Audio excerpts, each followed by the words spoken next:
Okay, so today gonna be working on backgrounds. It's not a complicated background I'm gonna be working on.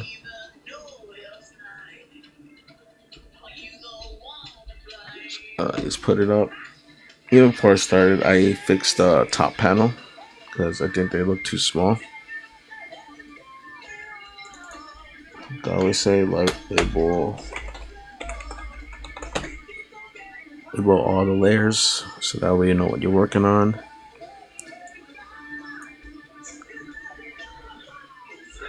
I am not a fan of Clip Studios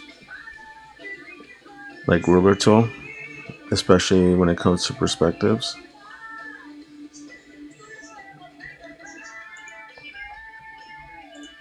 It's gonna be a 1 point perspective.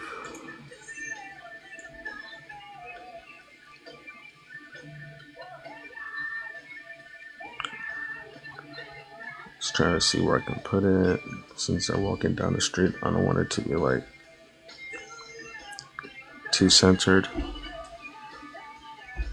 And I'm gonna just test it out, see what it looks like.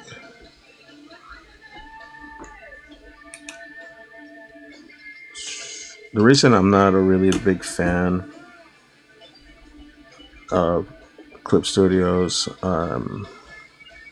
perspective tool is because the lines are too faint and it's not the easiest thing to work with because there's so many little anchor points all around that you really can't tell which is the one you're looking for, which is the one you want to work with. And you see what I mean? I'm just trying to move this around, and it kind of messed up where I initially wanted it. So then I got to figure out, oh, is it this one? No, it's not that one either. So it's too much like trial and error, and then you don't really see all the lines. So for me, I'm like trying to figure out where I can do this. If I don't use this tool, I'm just going to do it freehand, and I've had more success doing this freehand than relying on this tool.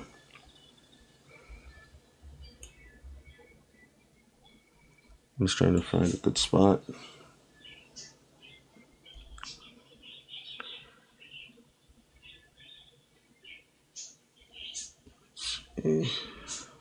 Maybe more or less around there.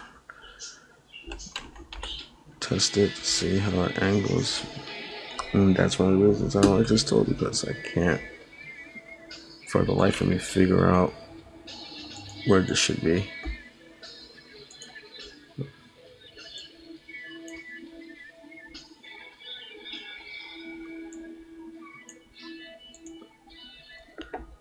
So instead of going crazy, I'm gonna freehand this. And it's just something I got used to doing. I just started freehanding because this tool isn't really all that great. I have most of the lines of where I need them. All right. Thank you everybody who's coming by.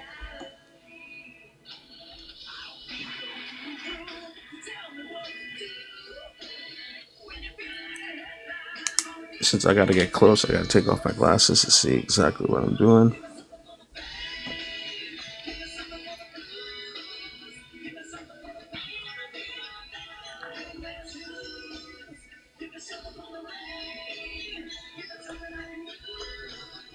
And like I said, make sure everything is on the right layer.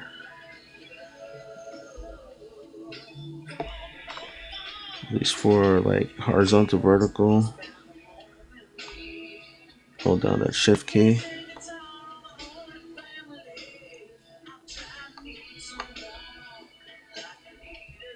Now, I've never been very good with backgrounds.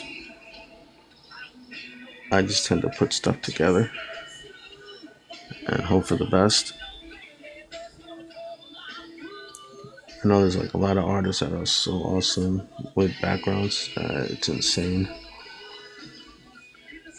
Kind of wish I was like that, but I'm not.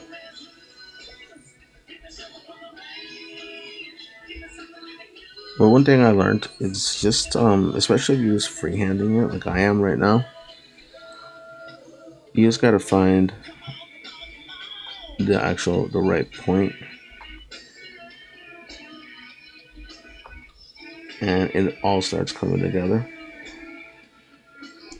more or less. And one of the reasons I would say do things in separate layers is that in case you don't like something, it's easy to fix later on.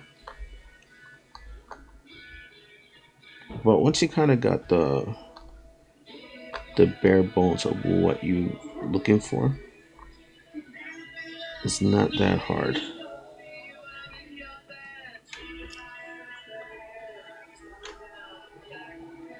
Uh, I don't know where most of you guys are from. I'm from New York, and one thing we have a lot of is we have a lot of places that have like awnings, and under the awnings they have like little nets and gratings for the so pigeons don't nest in there. So that's something you'll see a lot. It was like a mesh, a steel mesh. Because they, I mean, the pigeons they make a mess.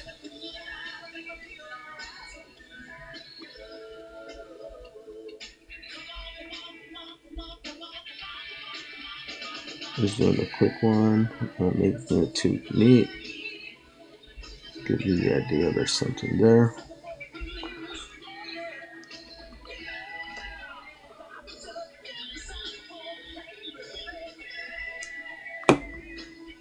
At least with this, what I'm doing right now, I don't really need the Wacom tab, which is kind of like have all my shortcuts because everything is pretty much there. I need more like the shift key than anything else. One more time, thank you for everybody who's jumping in right now. I don't have a moderator. I don't have anybody, so I'm not aware of when people come in or leave. But everybody who's sticking around, thank you. I appreciate that.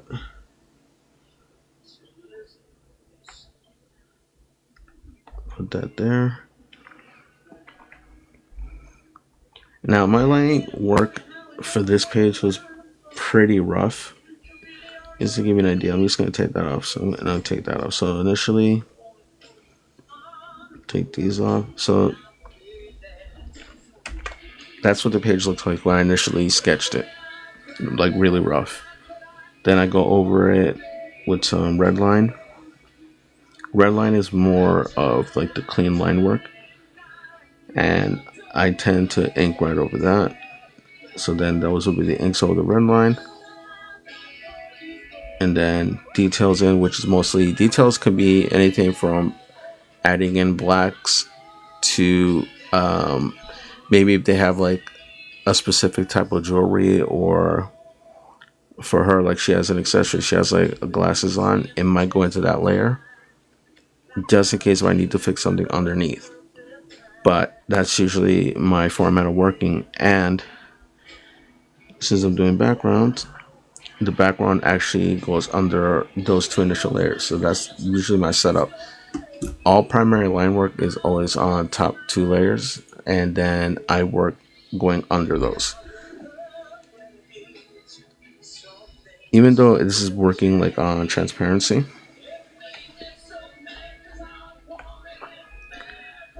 and you can see all the line work and everything underneath it, I just like working in that sense. I like whatever's the main focus, the main point being in front, and everything else is coming in through the back underneath it. Trying to get my tab to work. So this is, in case you're wondering, this is what I'm talking about. Ever since I got my new computer, this thing hasn't been connecting that well. It'll connect and disconnect. It's frustrating, especially if you're I'm on a time crunch. That's why this is not going to be a very long live. Just want to show you guys how I do these type of backgrounds, but it comes in handy when I'm actually doing more of the like the character line work, and it gives me no end of aggravation when I'm like kind of like in a like you could say like a flow state, and everything is coming together, everything's looking great. I'm like I'm in that zone, and then this thing decides like, well, I'm not gonna work anymore right now. I'm gonna take some time off.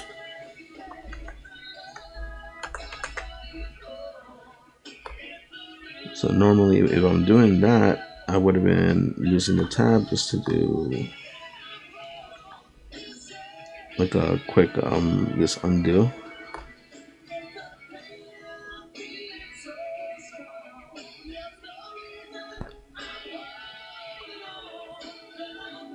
I'm trying to see if this makes any sense to me. You know what? It doesn't actually make any sense to me. So this is why I say have everything on separate layer. That way, easy fix. That doesn't make any sense to me. It just the way it was angled wasn't making any sense to me. So what I'm gonna do is I'm just gonna continue on what I was doing over here.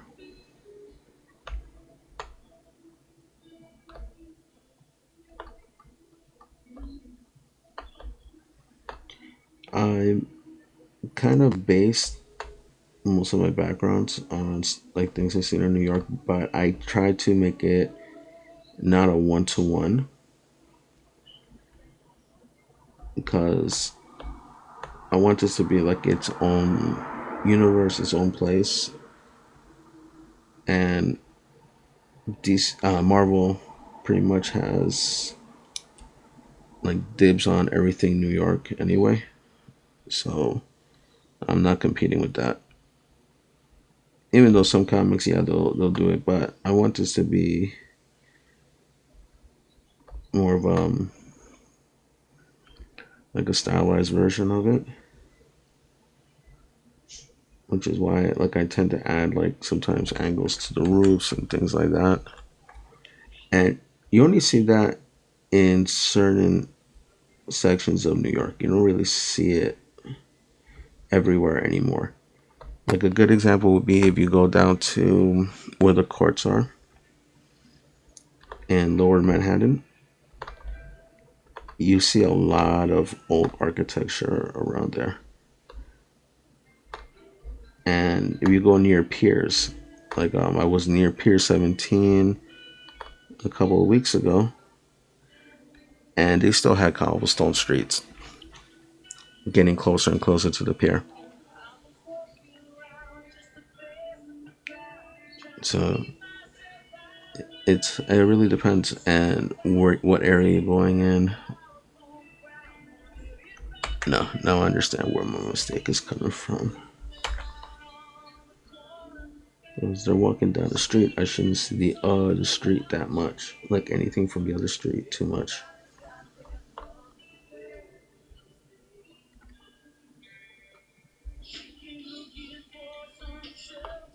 Again. Oh, I know I messed up that line. Messed up those two lines right there. So let me do that again. But yeah, in a sense, I think a lot of comic artists base their backgrounds on places they've been and what they like, and they kind of influences those type of backgrounds for them.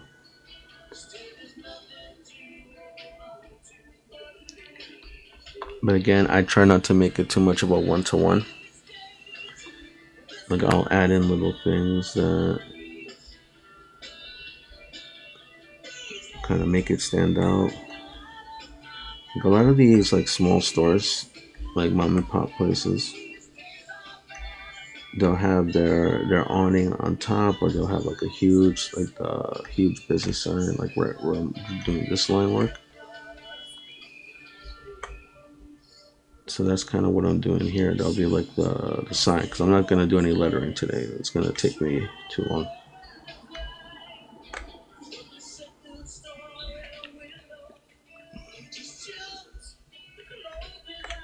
Let's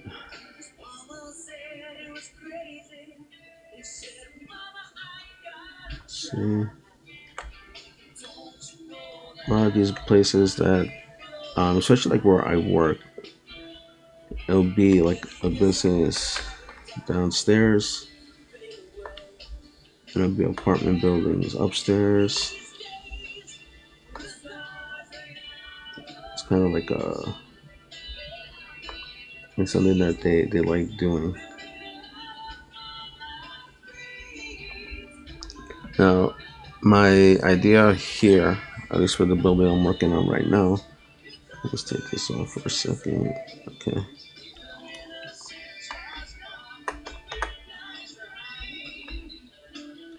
It's more that it's gonna be like large windows. But this part here again is like the sign of the building.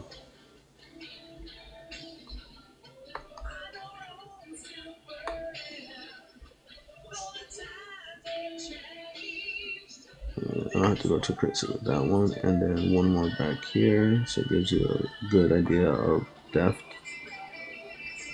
And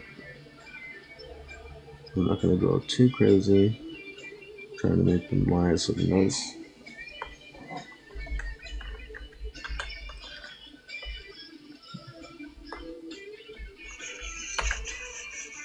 I kind of messed those up completely. I thought I had the shift key down, so now it's off. Alright, there we go.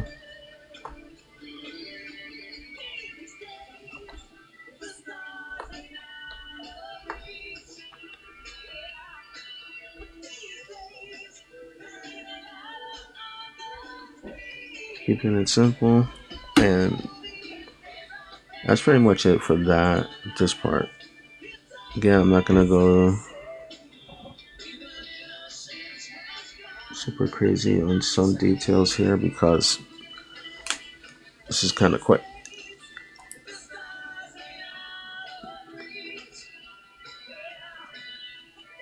I'm debating this one in the back. Now that I'm looking at it, I'm not too crazy about it. I'm gonna keep that a little open there. I don't want it to look too cluttered. And come in, fix this stuff up.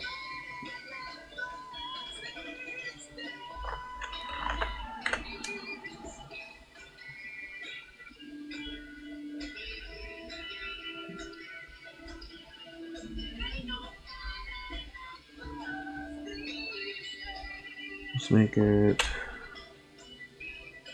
close this line up a bit. And again, since this is so far back, it's not going to be too visible. Fix this down here. And lines are crossed. Now, if I was using these as vectors, you can adjust the lines without having to erase anything. You just can pull it. I think you use the object tool for that.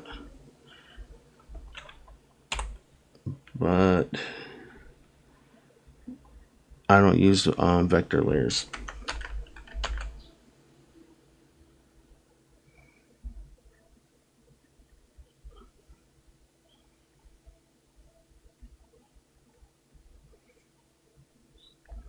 Okay, fix this one up a bit.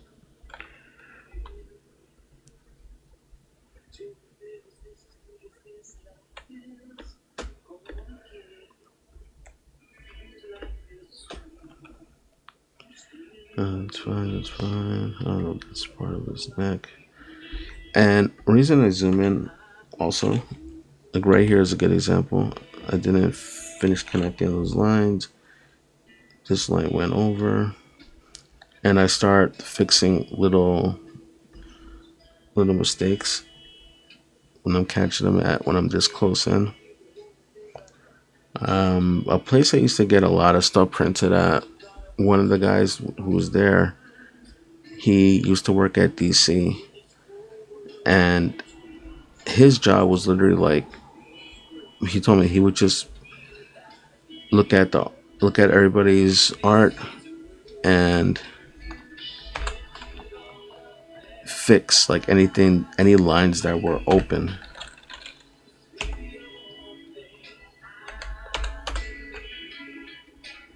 So he would just be doing what I'm doing right now and got paid for it.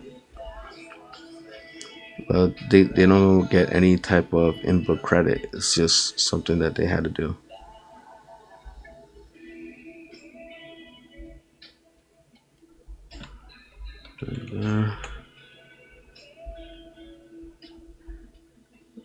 I mentioned it before. I don't strive to make every line perfect, impeccable, every page to be something like, oh, like no hair out of place, everything is 100% on model. Kind of feel like that's a little soulless to say. And the reason I say that is that if it looks too clean, I kind of feel like it's not organic.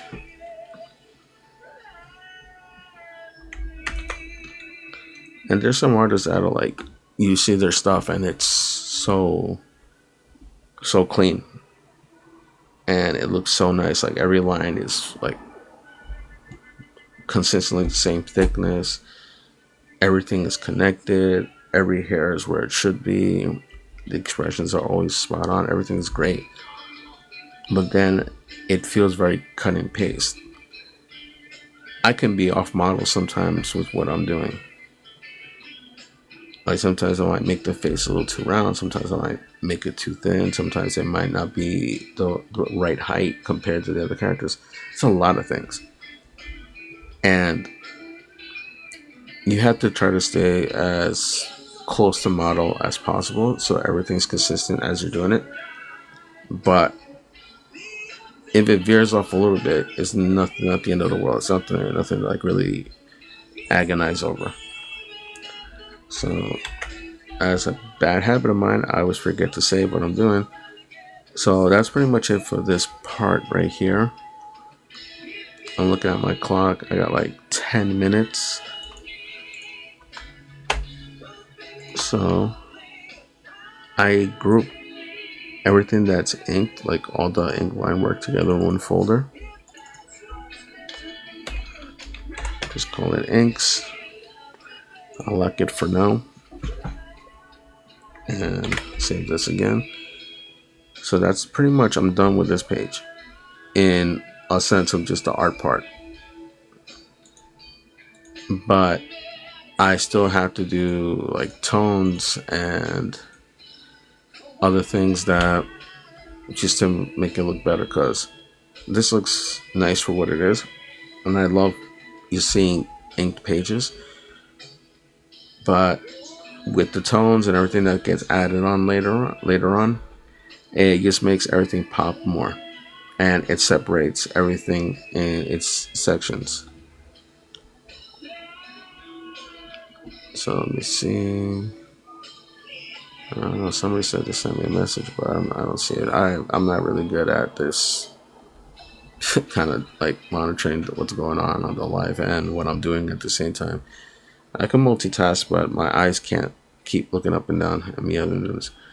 So I think that page is done. Just to give you a good idea, that's page 1 of the bonus story. Again, nothing else except for like the line work.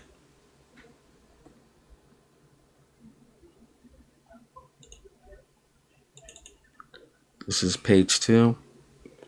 So one thing I want to get into a little bit. Let me go back to page 1. And let me put these in order. And let me get to page 3. Alright, with page 1,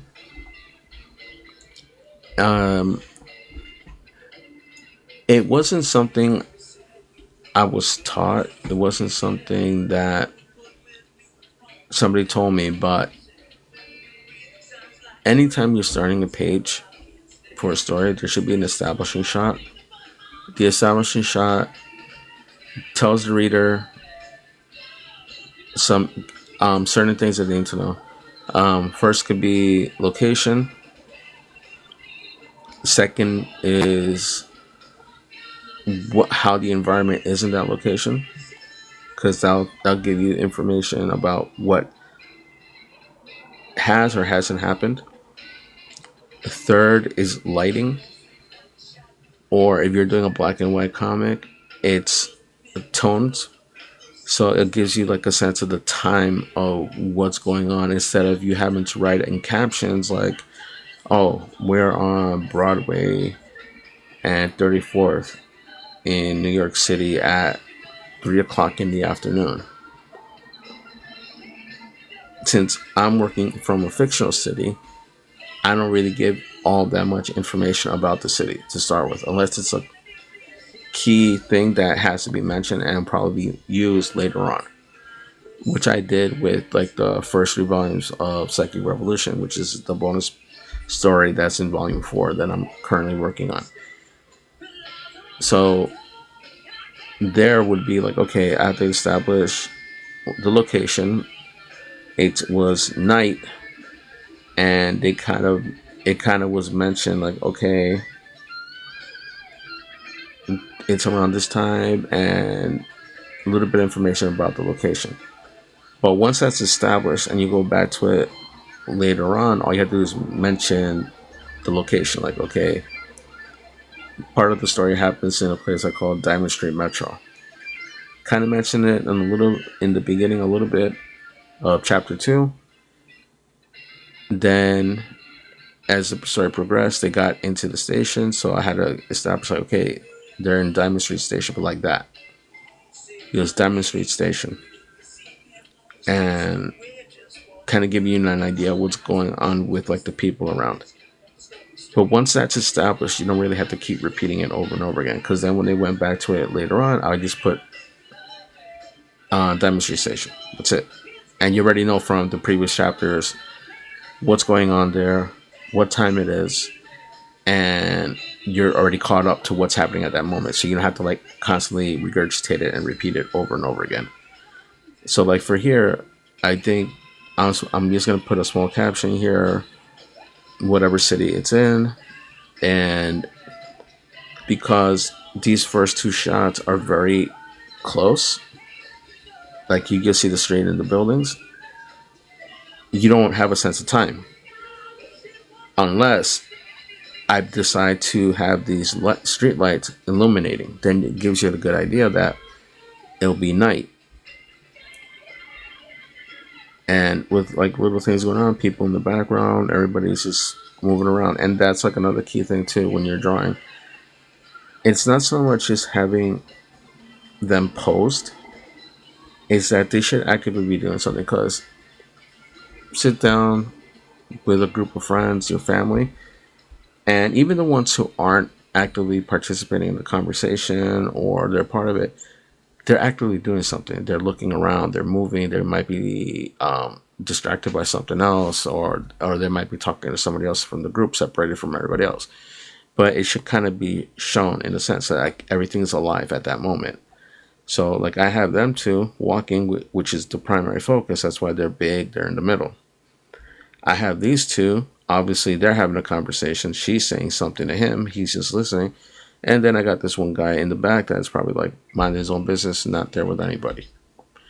So that establishes at least, okay, people are moving around in the city, or everybody's just like in their own world at that time. Switch to page 2, a bit more open. Like I wish you guys can see my hand because I'm doing a lot of stuff with my hands, thinking that there's a camera on this thing, but it's not. So just follow the mouse. Again, this is like a semi-established shot, but giving more of a sense. Now you have the sky in the background, so that can give you a sense of time. If I were to make it like a black to white gradation, it can be like sun is setting. I can just have it probably with clouds on top, and it's still white in the background, which gives you an idea that it's during the day. So many different things I can do. And again, they're walking, they're talking, and I have people in the background. Again, guy from the first panel is right here because he was initially behind them anyway, so it's good to keep that consistency. And I have like another person here that was probably off panel from the other page, but it's kind of used to fill that little bit of negative space that was left over there. So that's how you kind of use this. And then I got the panels here, they're separate, kind of floaty. And if you notice, everything's just seen on one street because the other street is on this side. This is where you would see cars coming by, but this will be get cut off when you print it. So there's like no point in adding really any information on this side. And going to the page I just did, camera comes in closer because this is more of an intense conversation between them. And again, you see the background, but I didn't want to add like that other guy in the back because maybe he crossed the street, maybe he went into a store or whatever. But it gives a sense of time. And close up here because there is a conversation going on between them that was brought up in chapter 3. And this is like their time to talk about it, but I don't want to give too much away. I want you guys to actually get my books, read it, and see for yourself how it builds up to this. But again, sense of something in the background. The background is changing because they're moving forward. You walk down any city block, any street, wherever you were 2 minutes ago has faded away into the background. So it has to change. And this also helps kind of like with the passage of time, and also gives a sense of movement, that they're not just standing in one place having a whole conversation. They're actually moving and walking around. But that's how I see things. People can give you different interpretations how they work on a page. I talked a lot. Okay, so I'm gonna close that one, and pretty much this will be the next page I'm working on. And I did cut the border, the main border line around, for reason because I wanted it to be more of an open panel, because these two top are focusing on their hands. And I've said it a lot, and you can see me when I'm doing this on the camera. Your hands are very expressive. Sometimes just by looking at somebody's hands, you can get a sense of like what mood they might be in. If they're kind of clenched, maybe they're defensive, maybe they're a little bit tense, they might be upset about something, or they're anticipating something. Sometimes if they're just like fingers are just open, whatever, relaxed on the side, everything's pretty much good with them. Sometimes people rubbing their hands together because they're nervous, or like me, like I have like hyper hands, like they're constantly got to be doing something, like they're constantly moving. So that's why I'm glad I got into drawing, because that helps me out. But that's pretty much like how I see how backgrounds work for comics in general. You don't have to necessarily have super complicated backgrounds in every single panel. As long as you have an establishing shot on, like, I won't say every single page, but at least something that shows that it's changing, that there's some kind of sense of change in time and movement, that's good. And it doesn't have to be overly detailed or anything too crazy, because if you're working on this solo like I am, you can't take that much time just on one thing. You got to be able to like get it done and move on to the next page, and then possibly when you find that moment, go back and then fix little things that you might have not caught the first time. But that's pretty much it for me today. Like I said, this was going to be a short live. I appreciate everybody who come by, and I'll see you on the next one. In case you missed anything, this full video will be up on my YouTube channel, which is Bleeding and Comics also. And you'll find other lives that I've done there previously, so you guys can take a look. All right, everybody, enjoy your day. Catch you on the next one.